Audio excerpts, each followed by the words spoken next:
It's a bit apparent that the music video is not as popular as it once was.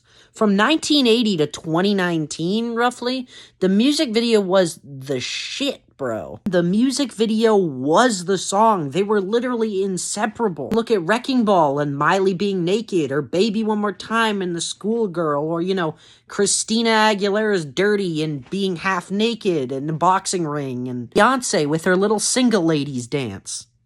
Katy Perry's Last Friday Night in the high school party. The video went hand in hand with the song, and when you thought of the song, you thought of the video. Once MTV started airing these visual aids, if you will, it became apparent that you're gonna need a video if you also want to have a big hit. Even the most talented vocalists still had to look the part. Look at prime Whitney Houston and prime Mariah Carey. They were gorgeous.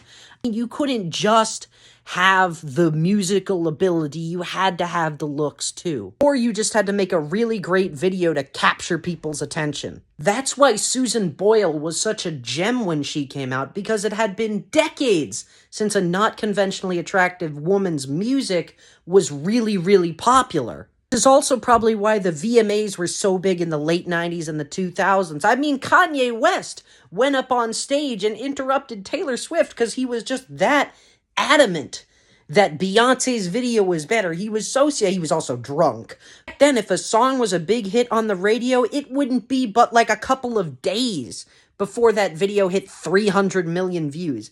Now, if you hit 300 million views within 2 months, you're considered a fucking superstar. I mean, there's only a handful of artists, 3 off the top of my head I can think of, that are still doing high-budget music videos in 2025. One of them was already popular during the video era.